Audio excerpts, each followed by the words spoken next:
In this video, I'm going to explain how you take a vector which is written in terms of one basis, b, and rewrite that vector in terms of a different basis, b prime. This process is called doing a change of basis. A typical example of a problem that you might face dealing with a change of basis is like this. Suppose you're asked to find the coordinate vector of some vector x relative to a basis b prime. The vector x that we see here is given to us in terms of the standard basis. So we'll say this is in terms of b, where the standard basis b, if we've got a 3D example like we do here, would be the three vectors 1, 0, 0, 0, 1, 0, and then 0, 0, 1. We're assuming that's what we've started with. And now we would like to write this relative to some non-standard basis b prime. In other words, what we're asked to do is to solve for coefficients c1, c2, and c3 that make this equation work. We want the linear combination of these three vectors from the non-standard basis, c1 times the first basis vector, plus c2 times the second basis vector, plus c3 times the third basis vector, to give us this original vector x. This is how you write something in terms of that non-standard basis, and our task is to determine c1, c2, and c3. Now, how we go about actually solving this problem is much like many of the problems that we've done before. We would use a Gaussian elimination procedure. This means that we're solving matrix times vector equals the given vector, where the solution that we're after is the coordinate vector relative to b prime. Let's put in a bit of notation to clarify what's going on. I'd like to call this matrix here P.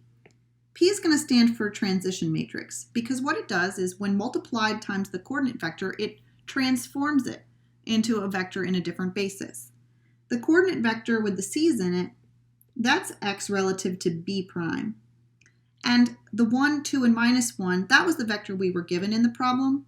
This is the vector relative to the standard basis, which we're calling b for the purposes of this problem. So this is xb. And if you take the transition matrix P and multiply on the left with it, P times xb prime is equal to xb. It transforms xb prime into b. xb. So we call it a transition matrix. What we have here is that when you have a transition matrix, it's actually built out of the basis vectors of b prime. In fact, those were the vectors, these vectors here, that came from this basis, that became the columns of the transition matrix P. What this equation tells us is that if P xb prime is equal to xb, then by multiplying both sides of this equation by P inverse, we get xb prime equals P inverse xb. And P inverse definitely exists because P is an invertible matrix. And I know that it's an invertible matrix because I built it out of the column vectors of a basis. So they're all linearly independent of each other. What I'm seeing in this problem, and I'm aware that the notation is a bit cumbersome with the brackets, is that P is the transition matrix that takes you from B prime to B. P xb prime is equal to xb. And P inverse is the transition matrix that takes me from B to B prime. In other words, P inverse applied to xb would give me xb prime. There's going to be a theorem that summarizes all of this and gives us a set of instructions for how to transform a vector being written in terms of one basis to being written in terms of another basis. It's going to tell us exactly how to do the change of basis. That theorem is this statement. Let B be the basis consisting of vectors v through v1, and let b prime be some other basis consisting of basis vectors u1 through un. So these are two bases for Rn. They both have n vectors in them. The transition matrix P inverse that goes from B to B prime can be found by doing Gaussian elimination. Specifically, what you do is you form an augmented matrix where you put the vectors from B prime, that's this one, on the left, and then you put the vectors from B on the right. The order is really important. And then you do a series of row operations to put B prime into reduced row echelon form. You can keep going until you get the identity matrix showing up on the left-hand side. And what shows up on the right-hand side is P inverse. The best way to explain this theorem further is going to be to do an example. So we're going to be finding a transition matrix from B to B prime for bases of R2. And the two bases that we're going to take in this example are going to be B, given by the two vectors minus 3, 2, and 4, minus 2, and B prime, given by minus 1, 2, 2, minus 2. We are going from B to B prime. That means that the matrix that we get as the answer to the problem is going to have the effect of transforming coordinate vectors from being relative to B to relative to B prime. The most important thing in this type of problem is to get the order straight. And the thing to remember is that if you're going from B to B prime, to put B prime first in the augmented matrix. B prime is where we're headed to, and it comes first. Remember that these are set up to go to on the left and from on the right. So the augmented matrix is going to take as its column vectors the vectors from B prime. So I want to point out that small detail here. I have written out the basis vectors of B and B prime out as if they were rows using parentheses notation for these vectors. So I have -1, 2 here as the first basis vector from B prime. It's very important to put it in as a column into B prime, not as a row. So even though I've written them out as rows here, how they belong in the augmented matrix is as columns. So I have my blue column here, and then I have my second blue column here. The two vectors from B prime go into the two columns that appear first in my augmented matrix. This is where I'm going to, and where I came from was B. So I take these two vectors and put them in as the columns here. And now I'm going to do a series of row operations. The series of row operations for this particular problem are these. So my first step in elimination is going to be to take 2 row 1 plus row 2.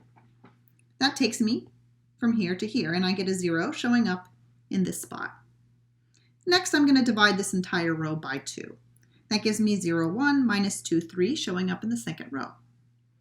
Then I have something that's already in upper triangular form, but now what I'd like to do is get rid of this 2. So I'm going to take -2 row 2 plus row 1 and replace row 1. After I do that, the last step is going to be to multiply through this top row by a -1. I have completely reduced the matrix on the left. And I know that I'm done because the identity matrix showed up here. This is how I know I'm done. Much like finding the inverse of a matrix, it's the same process. I know I'm done when I find the identity matrix on the left. And the matrix that showed up here on the right, this is P inverse. P inverse is the transition matrix that takes me from B to B prime. In other words, if I have a vector x written relative to the basis B, then I apply P inverse to it by way of left multiplication. And it transforms my vector written in terms of B into a vector written in terms of B prime because it goes from B to B prime. One of the great things about this theorem is that it also works in the reverse order too. What happens if you want to transform things not from B to B prime, but from B prime to B? Well, all you have to do is just reverse the order of how you constructed this matrix. If you're going from B prime to B, that means you would put B on the left and B prime on the right. And you would follow the same process. We can do that in this particular example. So now what I'm doing is I'm taking what was previously my pink column vectors and putting them on the left, and my blue column vectors and putting them on the right. And now I do a series of row operations. It's going to be a similar process, but with slightly different steps. The first row operation that I take is 1/2 row 2. I can divide everything out by 2 there. And then what I'd like to do is actually swap rows 1 and row 2 so that the 1 goes into the first row. Then I'm going to use that 1 to eliminate the 3 underneath it with the 3 row 1 plus row 2. And then the very last step is going to be to take row 2 plus row 1 to replace row 1. That gets this last entry here to turn into a 0. Now the matrix that I see showing up here, I know I'm done again because I have the identity matrix on the left. And the matrix that shows up on the right is now P. P is the transition matrix that takes me now from B prime back to B, as opposed to B to B prime, which is what we saw before. And the great thing is the two matrices that we produce by this process are inverses of each other, which gives you an opportunity to do a little check of your work by multiplying them together and seeing that they're truly inverses because they give the identity matrix.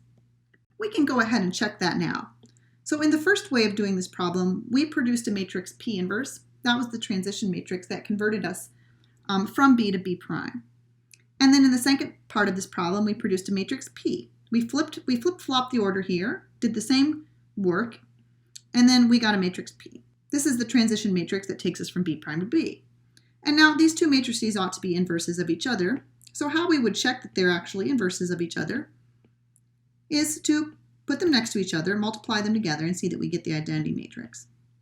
So we'll put them here and here. And we're going to check that when we do the matrix multiplication, we get a -3 plus 4. That gives us a 1. We get a 6 minus 6 is a 0. We get a minus 2 plus 2 is a 0. And then we get a 4 minus 3 giving us a 1. So we do get the identity matrix, and this works out quite nicely. There's a special case of this kind of problem which is worth mentioning, where it's actually a little bit easier, and that's when either b or b prime is the standard basis. The process that we just described above just gives us a change of basis from any arbitrary pair of bases. But if one of your bases is the standard basis of unit basis vectors, then the process is a little bit easier. So consider what happens first when the transition matrix goes from a basis b to the standard basis. Well, if you run this process above and you put the two column vectors on the left and the from column vectors on the right, the basis vectors from b go on the right. And since you're going to the standard basis, the identity matrix goes here. But this means the process is already done before you get started. There's no row reduction algorithm to perform because you have the identity matrix on the left, which indicates that you're done.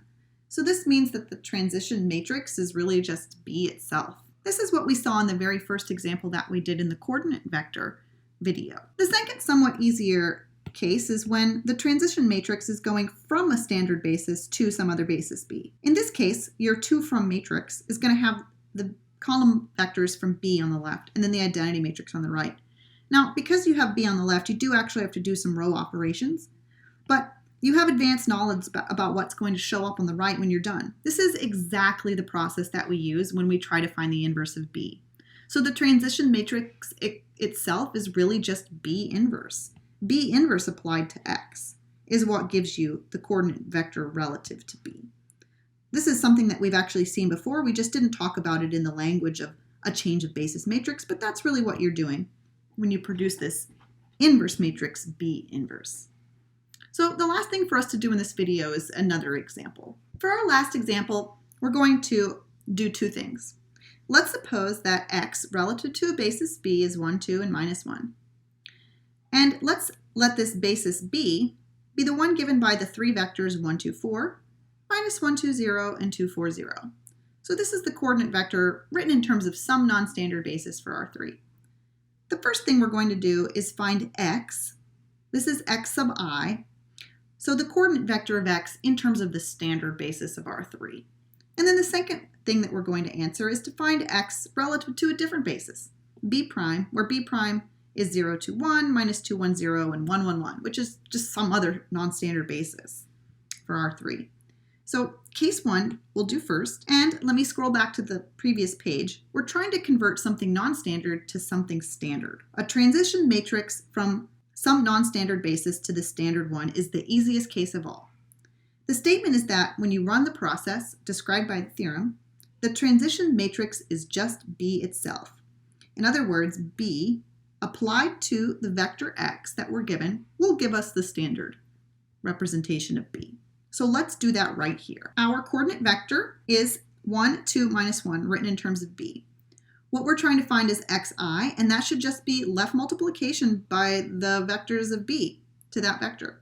So we write out the matrix that has 1, 2, 4, minus 1, 2, 0, and 2, 4, 0 as columns. Don't forget that even though I've described this basis using row notation, when you write down the transition matrix, those basis vectors need to go in as columns. So 1, 2, 4 will go here as the first column. And the order does matter. This is a specific order. So the first one goes first, the second one goes second, and the third one goes third. You can't scramble the order because the coordinate vector is specific to that order. And now you take that matrix and you multiply on the left to the vector xb, which is 1, 2, minus 1, which is given to us in the problem, and this goes here. When you write this out, what you're doing is you're saying, I want the first entry, 1, times the first basis vector, plus the second entry, 2, times the second basis vector, and the third entry times the third basis vector. This is the kind of column perspective way of doing matrix multiplication. You could also just do matrix multiplication by way of a bunch of dot products, and you'll get 1, 2, 4 as the answer. So this is x written in terms of the standard unit basis, which I'm using I for that notation here.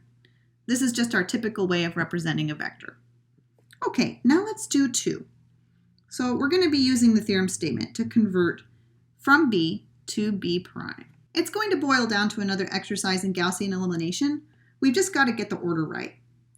So to find x written in terms of b prime, we need to do elimination on the augmented matrix b prime b, because the correct order is you go to dotted line from.